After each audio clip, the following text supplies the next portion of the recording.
Bonjour à tous. Nous allons voir dans la parole de Dieu l'évangile sans piège. Dans Matthieu 24, verset 24, nous allons bien comprendre. L'évangile sans piège. C'est l'évangile tout simplement. C'est pourquoi ne pas dire l'évangile tout court. L'évangile sans piège, c'est l'évangile tout court. Parce que l'apôtre Paul dit, dans 1 Corinthiens 7, verset 35, « Or je dis ceci, ayant égard à ce qui vous est utile, non point pour vous tendre un piège, mais pour vous porter à ce qui est bienséant et propre, à vous munir au Seigneur sans aucune distraction. Car il y en a de ceux qui déforment la parole de Dieu, et ils se maintiennent dans cette fausse doctrine qui trouble les gens, et qui trouble ceux vraiment qui veulent servir Jésus. Et cela se fait de plus en plus, et beaucoup sont troublés. L'apôtre Paul a beaucoup parlé de Jésus. Et il a recommandé de dire plein de choses en ce qui concerne Jésus. Il a recommandé de parler de Jésus. Il a recommandé à dire plein de choses qu'il avait dit, et cela a été un combat contre l'ennemi qui employait d'autres gens pour déformer l'évangile et pour détourner les enfants de Dieu de la vraie doctrine. Et c'est pour cela qu'il a dit, « Je m'étonne qu'abandonnant Jésus-Christ, qui vous avait appelé par sa grâce, vous ayez été si promptement transportés à un autre évangile, dans Galates chapitre 1er à partir du verset 6, qui est non pas un autre évangile, mais il y a des gens qui vous troublent et qui veulent renverser l'évangile de Christ.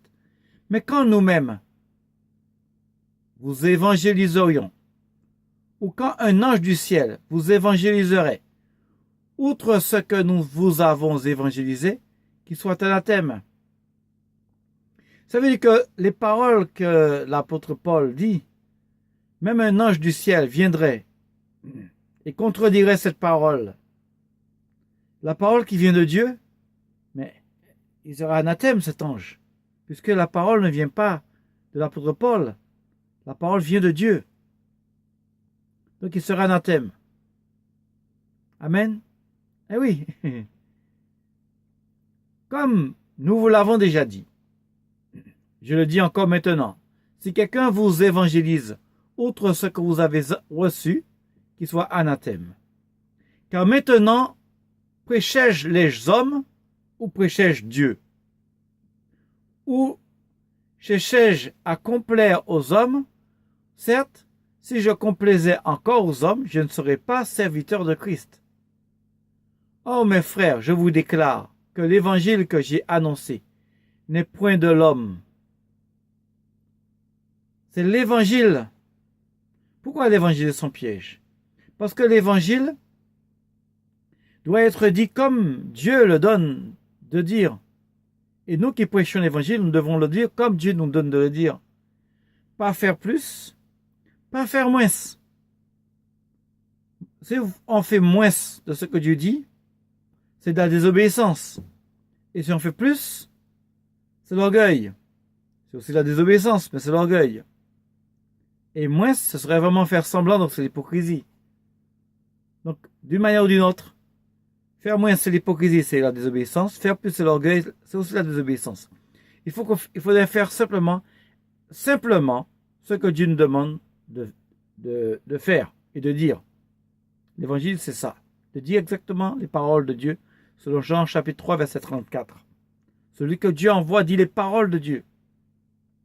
Parce que je ne l'ai point reçu, dit l'apôtre Paul, ni appris d'un homme. Je ne l'ai pas reçu d'un homme, je ne l'ai pas appris d'un homme, mais par la révélation de Jésus-Christ. Et dans Romains chapitre 1er, verset 18, car la colère de Dieu se révèle pleinement du ciel sur toute impiété et injustice des hommes qui retiennent injustement la vérité captive. Ce sont des hommes qui vous parlent de l'évangile, mais qui retiennent une partie captive, encore qui ne vous donnent pas tout, encore qui vous donnent plus. D'une manière ou d'une autre, cela vous détourne de la pureté, de la beauté de la parole de Dieu. Et la parole de Dieu doit être prêchée avec respect pour Dieu. C'est Dieu qui parle. Et lorsqu'on répète ce que Dieu dit, On doit répéter exactement ce que Dieu a dit parce que Dieu sait très bien ce qu'il a dit. Il n'est pas un homme. Il dit qu'autant les cieux sont élevés au-dessus de la terre, autant les pensées de Dieu sont élevées au-dessus des pensées de l'homme. Et l'homme n'a pas le droit de déformer la parole de Dieu. L'homme n'a pas le droit de contredire Dieu. L'homme n'a pas le droit de faire le contraire de ce que Dieu demande de faire, ni de dire le contraire de ce que Dieu demande de dire. Celui qui marche avec Dieu doit avoir le même langage de Dieu, la pensée de Dieu. Il doit oublier ses pensées, sachant que ses pensées n'ont aucune valeur. Parce que la vraie pensée qui a vraiment la valeur, c'est la pensée de l'Esprit de Dieu. Celle qui vient de Dieu lui-même. Parce que Dieu, lorsqu'il parle, il sait très bien ce qu'il dit. Et sa parole s'appelle Jésus. Parce que la parole, on parle de Jésus, il dit son nom est la parole de Dieu. Alléluia. Donc, la pensée de Dieu, c'est l'Esprit de Dieu. C'est la pensée de l'Esprit de Dieu. C'est l'Esprit de Dieu la pensée. Et ce que Dieu fait, c'est le Dieu des opérations, c'est Dieu qui fait. Donc, lorsque Dieu agit, on dit que c'est Dieu. Lorsque Dieu parle, on dit que c'est Jésus. Lorsque Dieu pense, on dit que c'est le Saint-Esprit. Donc, il y a trois dieux, mes amis. Il y a un Dieu qui agit, et l'autre, il fait que ça, que agir. Un autre qui fait que parler, et un autre qui fait que penser. Mais nous voyons que Jésus lui-même n'a pas fait que penser. Il a aussi agi. Les malades ont été guéris comment? Par son nom. Donc, c'était l'action. Vous voyez, mes amis, la confusion qu'il peut y avoir. Donc, Jésus ne peut pas être seulement parole. Et Dieu aussi, il parle. C'est l'Éternel parla à Moïse et dit. L'Éternel aussi a parlé. Et la pensée de l'Esprit de Dieu ne fait pas que communiquer la pensée. Elle agit une puissance. La puissance par l'Esprit de Dieu. L'Esprit de Dieu est puissant. Et Dieu nous ordonne d'être puissants. Ça veut dire que Dieu nous ordonne d'être puissants. Il dit, vous avez cet esprit, et une puissance viendra sur vous. L'Esprit de Dieu ne vient pas seul, il vient avec une puissance. Donc la puissance, c'est l'action. Les malades qui sont guéris, les malades qui sont délivrés. Donc Dieu agit par sa main pour faire des opérations. Il agit aussi par sa parole. Il y a la parole, mais il y a aussi les opérations. Il agit aussi par l'Esprit, et là aussi il y a les opérations. Donc Dieu est un. Jésus est Dieu. Le Saint-Esprit, c'est Dieu lui-même. La puissance, c'est une dimension à respecter. La Trinité n'existe pas, mes amis. Nous avons été troublés. Il n'y a aucun verset qui parle de la Trinité. Il y a un seul Dieu. Il dit « Je suis ». Partout, il dit « Je suis ». Je suis celui qui suis. Qui es-tu? Je suis. Puisque les hommes sont venus pour le tenir. Et je suis. Il s'appelle « Je suis ». Alléluia. Mes amis, il s'appelle « Je suis ». Oh, mon Dieu. La parole de Dieu doit être prêchée avec respect. On n'a pas le droit de trier entre un verset avec un autre verset.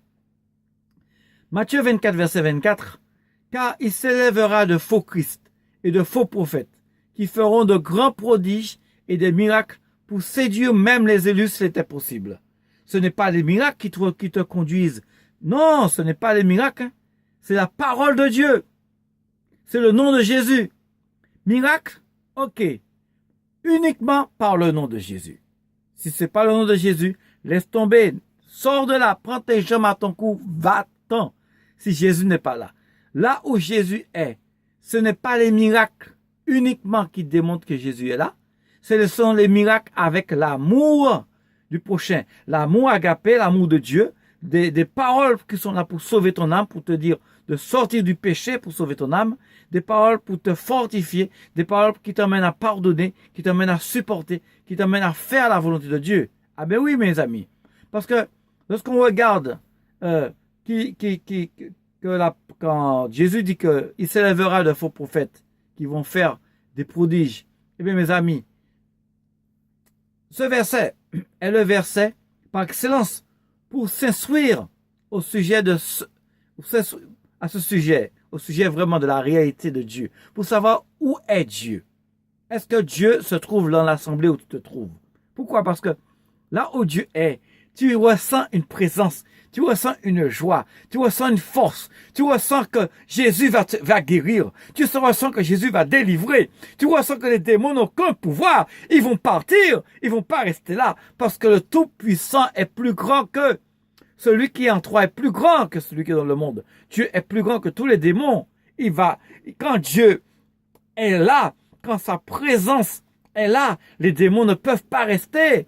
Ils peuvent pas rester, c'est pour ça qu'il y a des manifestations et ils vont crier mais c'est les démons qui parlent, ce ne sont pas les gens. Alléluia. Nous sommes là dans l'amour. Lorsque les gens sont là et te regardent, quand tu commences à parler, ta parole commence à fortifier, ta parole commence à encourager. Les gens, ils ont envie encore d'écouter parce qu'ils sont venus, ils ont besoin de délivrance. Ils avaient pensé d'une manière ou d'une autre qu'ils ont trouvé la solution, mais là, ils sont en train de dire, waouh, mais il y a quelque chose qui se passe.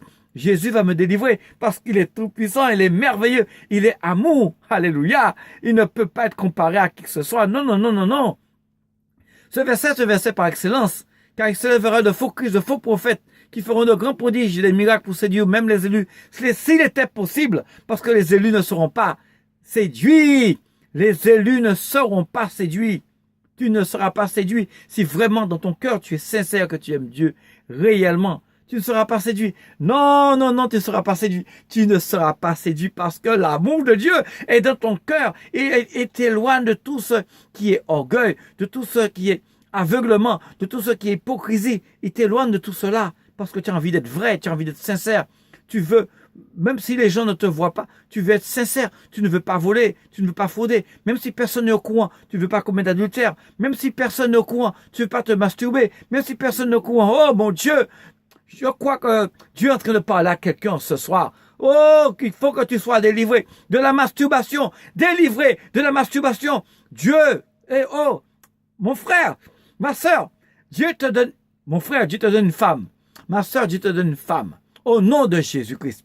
Et si il y a des refus, s'il y a des problèmes, la parole de Dieu, qu'elle pénètre dans ton cœur avec une puissance pour que le mal s'éloigne de toi. Regarde mon frère, tu penses que quelqu'un qui sert Dieu et qui est comme l'apôtre Paul, tu penses après il a le temps d'aller se masturber, mais il serait déjà marié. Oh, l'amour de Dieu a tellement envahi son cœur. Mon frère, ne te laisse pas troubler par ceux qui t'impressionnent, parce qu'ils ont une telle connaissance, une telle expérience, et puis toi, tu te sens faible et que tu penses que tu ne peux pas vraiment vivre l'amour de Dieu. Non, non, non, non, non, non, c'est pas vrai, c'est faux. Tu peux vivre l'amour de Dieu, quelle que soit ton expérience, quel que soit le temps qui est passé entre le temps où tu as donné ton cœur à Jésus. Pourquoi je dis cela?